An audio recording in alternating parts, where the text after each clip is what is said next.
Hello, my friends from all around the world. Tonight, I want to share a story that was told to me by my own relatives. I remember sitting outside on a quiet evening, feeling the warm breeze, hearing the sound of dogs barking far away. The voice telling me this story was calm, but every detail sent chills down my spine. This is not just a ghost story. It's about karma, about life and death, and about the unseen things that sometimes step into our world. It's the story of a young woman named Lynn Ann, born under a rare fate, and her terrifying encounter with a five-toed pig and a serpent spirit. So turn down your lights, put your phone aside, and listen closely.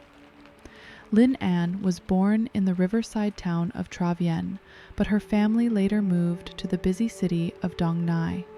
She was born exactly at 11 o'clock at night, what old people call the pure yin hour, a time when the air is heavy and cold. From her first month, she was difficult to raise, crying all night, refusing to drink milk, growing weaker and weaker. Doctors said she was fine, but her grandmother knew better. One night, the grandmother carried her to a temple the family had known for years. The abbot, Master Wei Shan, looked at the baby for a moment and said, "She was born in the pure yin hour, with a pure yin fate. Over 20 wandering spirits are clinging to her feet." He took out a small wooden prayer bead necklace, placed it around her neck, and performed a Buddhist initiation. From that day, her Dharma name was Lynn Ann. He told the family to keep Buddhist chants playing in the house and to raise her on a mostly vegetarian diet. As she grew, Lynn Ann loved the sound of sutras. She preferred tofu and vegetables over meat. But danger still followed her. At 7 years old, she was pulled into the water by something unseen. Neighbors saved her, and the temple helped her recover. By 2017, she was a university student, but she had already helped relatives remove curses and guided lost spirits away from homes. She never bragged about it, she just quietly helped. One summer, she and her friends, Hui, Min, Bao, and Lan, went to Master Wei Shan's temple to help.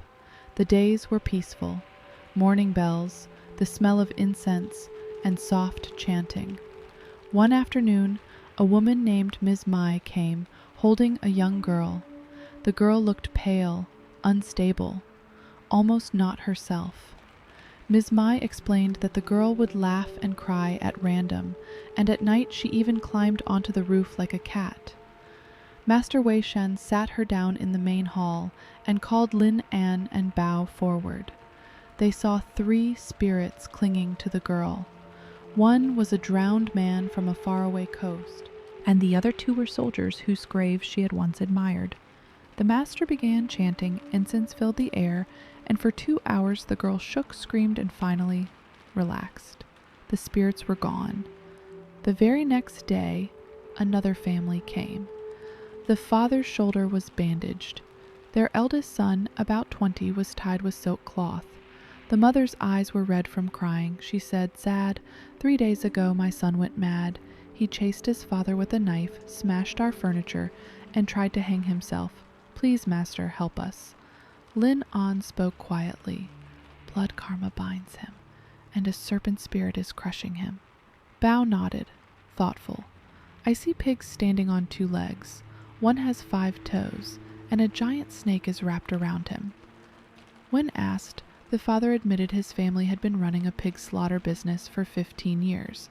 Years ago, he killed a rare 5-toed pig, an animal believed to be a failed human reincarnation. He had also once killed a mother snake and her baby in the backyard. Both spirits had come for revenge. 3 days later, the master, Lin An, and her friends arrived at their home. It was a modern 2-story house, but the air was heavy and cold. They cleared the living room. A straw mannequin, dressed in the son's clothes, was placed in the center. Red cinnabar seals were stuck to every door. A white clay jar sat nearby, ready to trap the spirits. The chanting began. The sun's head snapped back, and a pig-like scream tore through the room. Lin An saw them clearly.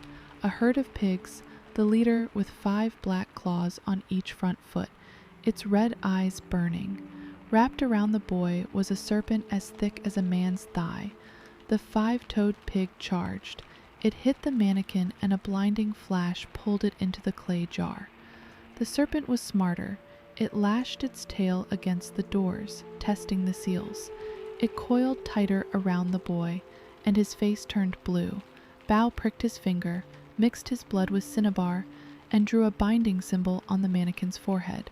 The serpent hissed, thrashed, and finally was dragged toward the jar. It bit the rim, but Master Wei Shan slammed his ritual staff down. The spirit vanished inside. Lin An collapsed from exhaustion. The boy opened his eyes, confused but free. His mother hugged him tightly, both crying in relief. Master Wei Shan told the father to stop the slaughter business immediately and perform 3 nights of chanting to release the spirits. The father agreed instantly. Lin An said calmly, "In some places, 5-toed pigs are buried with honor. You knew it was different, but you still killed it. Karma always comes back." Weeks later, the family returned to the temple. The son was healthy. The slaughterhouse was closed. The clay jars were buried behind the temple. The master said, "We imprison not to torture, but to keep balance. One day we will open them and let them go." And that was the story of Lin En, the girl with the pure yin fate, and the battle with the 5-toed pig and the serpent spirit. Believe it or not, the message is simple. Never take life for granted, and never mock what you do not understand. If you enjoyed this story and want to hear more tales of Southeast Asian spiritual culture, please subscribe to this channel and join our growing family. Thank you for listening. Wherever you are in the world, may you be safe and may you be at peace. Goodbye, my lovely friends. Gao gao.